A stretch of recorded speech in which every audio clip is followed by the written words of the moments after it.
All right, hello and welcome. If you're an English teacher on the hunt for some fresh, practical strategies to really make your listening lessons click, well, you are in the right place. Today, we are diving deep into a guide for using all sorts of media to totally transform how your students learn to listen. You know the feeling, right? You press play on an audio track, and within just a few minutes, you start to see it. Those glazed over eyes. Keeping students locked in and actively engaged during listening practice is, let's be honest, one of the biggest challenges we face. But what if there was a better way? Okay, so take a look at this. This image just perfectly sums it up. Whether you started your career with a cassette player or you're all in on laptops, the fundamental goal has never changed. It's not really about the tech itself, is it? It's about how we use it to turn passive hearing into genuinely active, engaged listening. So here's our game plan. We're going to walk through 5 key areas. We'll kick things off with why listening is so darn tricky to begin with. Then we'll look at the classic tools and the new digital stuff. After that, we'll see how to blend them together. And finally, we'll tackle some of those common hurdles you run into. Think of it as a complete toolkit for your classroom. So first up, let's really get to the heart of the problem. You see, unlike reading, where you can easily go back and reread a tricky sentence, listening happens right here, right now. It forces our students to process everything in real time, which you can imagine is a huge amount of work for their brains. And this is the absolute key. The skill we're trying to build isn't just about knowing words. It's about decoding the entire symphony of a language as it's happening. You know, the rhythm, the intonation, the little pauses, all of it. That's what makes it so different and, frankly, so demanding for our students. All right, with that challenge in mind, let's look at our first set of tools. Now, it might be tempting to think that old school audio is a bit, outdated, but I'm telling you, these traditional methods are still incredibly effective, especially for building those foundational skills. You know what's fascinating here? It's the power of having fewer options. In a world that's just buzzing with digital noise, a simple audio recording creates this little bubble of focus. It completely removes all the visual distractions and makes students rely only on their ears, which is just so powerful for targeted practice. And here it is, a timeless, super effective framework. First, you set the stage with some pre-listening activities. Get them warmed up. Then, you play it once just for the big picture, the general idea.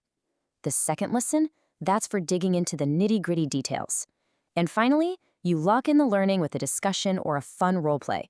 This simple 4-step process, it works for pretty much any audio you throw at it. Okay, now let's take that classic framework and bring it into the digital age. Modern tools like podcasts and videos, they open up this incredible world of authentic, real-world language that can get students genuinely excited about listening.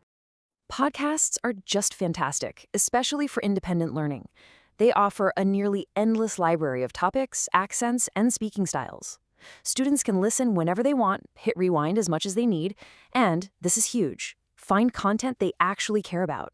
That interest is a massive motivator. And hey, does this look a little familiar? The strategy for using podcast is almost identical to our classic audio framework. You prepare them, they listen for the gist, then for detail, and then you follow up. This makes it so easy to start using new media in your lessons without having to completely reinvent the wheel. Now, video. Video just takes listening to a whole other level. All of a sudden, students aren't just hearing words. They're seeing the speaker's gestures, their facial expressions.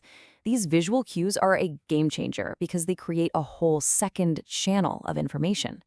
If a student misses a word, a speaker's smile or a shrug can give them the exact context they need to fill in that blank. It's amazing. The framework here is pretty similar, but with one crucial addition. During that watch and listen phase, you have to explicitly tell students to pay attention to both what they hear and what they see. This teaches them how to pull all that information together, just like they would have to in a real-life conversation. So, we've got our traditional tools and our digital tools. But the real magic, that happens when you start bringing them together. A blended approach lets you create a learning experience that's so much more dynamic and can really cater to all your students. This is such a great example of how it works. You could introduce a topic in class with a really structured activity, like a classic role play. Then, for homework, you could assign a task on a mobile app where they listen to authentic examples of the exact same kinds of conversations. The learning just flows right out of the classroom, directly reinforcing the skills they need. So why is this blended approach so powerful? Well, because it creates this really rich learning ecosystem. You're hitting different learning styles, you're using multiple senses to make information stick, and, maybe most importantly, you're building this super strong bridge between the guided practice you do in class and authentic learning out in the real world. Okay, but let's be real, putting all of this into practice isn't always a walk in the park. So let's talk about some of the real world challenges you might bump into and, more importantly, how to solve them. Think of this slide as your go-to troubleshooting guide. Not enough devices? No problem, just have students share in small groups. Are they getting distracted? Give them a clear task with some guiding questions before you even press play. Is the audio clip way too long? Chop it up into smaller, bite-sized pieces. And hey, if you're not totally comfortable with the tech yourself, team up with a colleague. There's always a practical solution. And really, it all comes down to this. This isn't about using fancy technology just for the sake of it.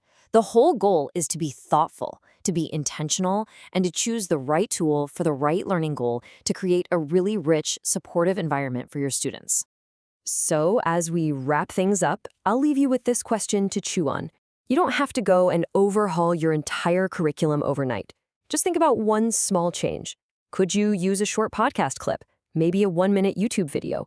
What's just one tiny step you can take to make your next listening lesson even more dynamic?